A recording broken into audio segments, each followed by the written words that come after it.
At the outset, I'd like to pay tribute to Mr.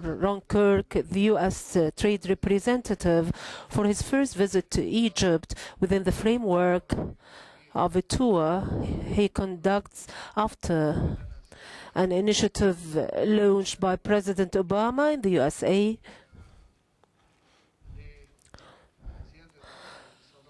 concerning the doubling the U.S. exports in the forthcoming 5 years.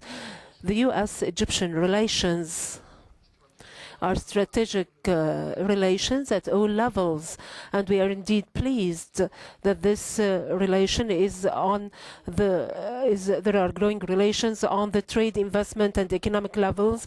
The trade volume in 2004 was almost $4 billion.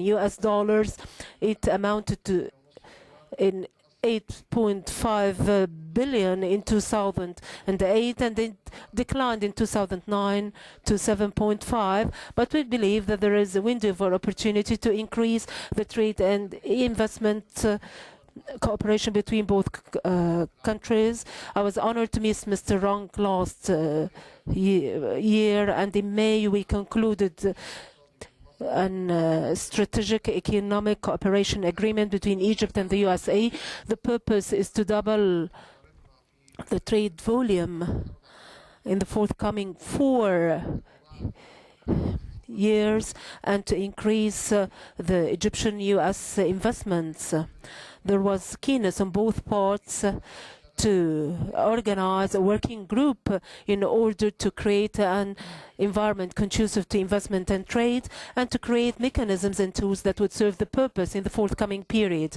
And this visit is within the framework of this agreement and the outstanding relations between both countries. And we aspire to give momentum to this agreement and to complement within the forthcoming period.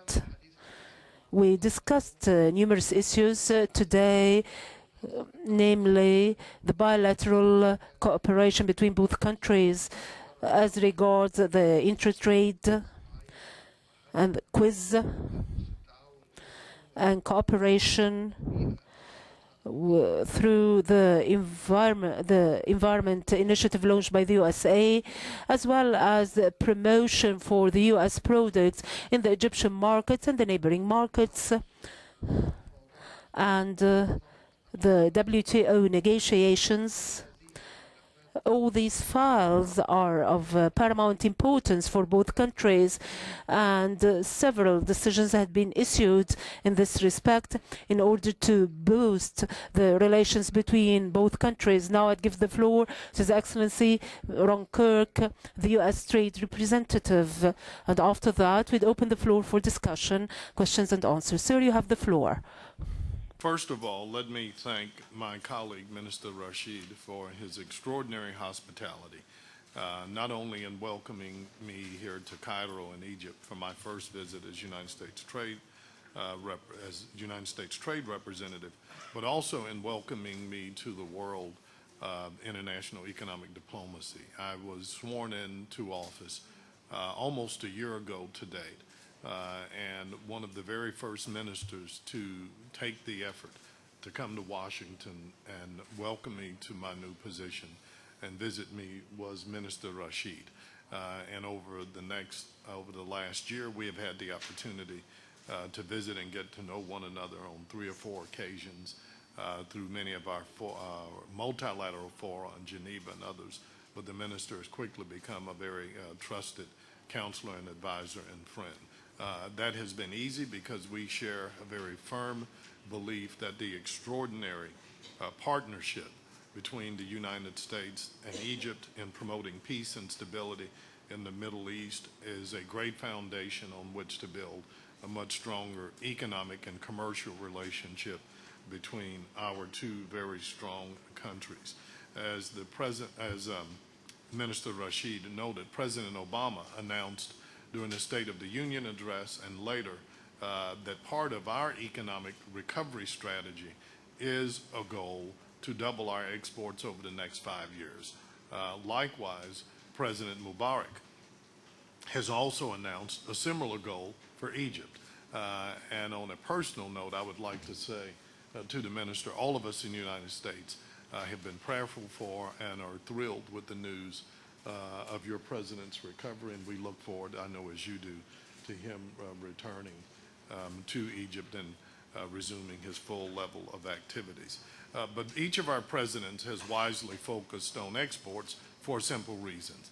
Countries that invest and create a business environment in which business can create products, can be entrepreneurs, can come up with the services and goods that the world wants, are countries and businesses that will grow. And businesses that export tend to grow faster, at least in the United States. They grow faster, they hire more people quickly, and in the United States, our businesses that export pay wages higher than businesses who don't.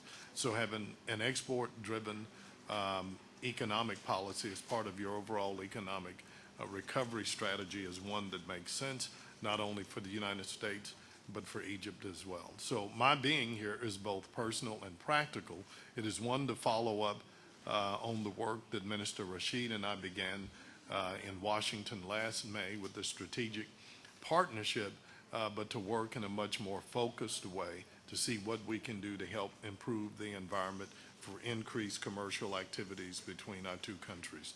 The minister mentioned our collective desire to see the QIZs, the industrial zones, be a much more robust opportunity for growth, and he has my commitment to work with him to make sure that we have the right framework for that.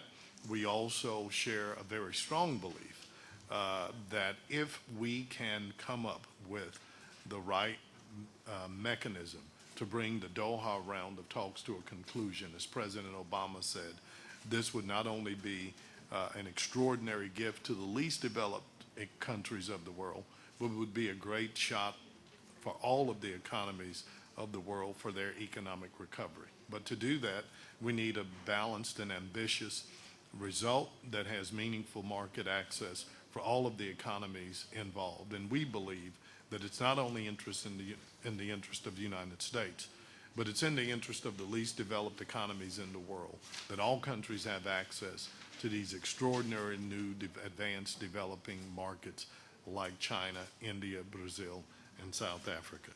But the important thing is the minister and I have moved to follow up on what was our initial meeting and commitment to set the tone and the framework for a much more robust commercial relationship between our two great countries, and we look forward to continuing to work with the minister and others to make that happen. And then finally, if I might, I'd like to also express my gratitude to our U.S. ambassador here, Ambassador Scobie, for her assistance in helping us with this trip and her commitment to also working with us to make this export initiative a reality. Thank you. Thank you, Ambassador. Yes,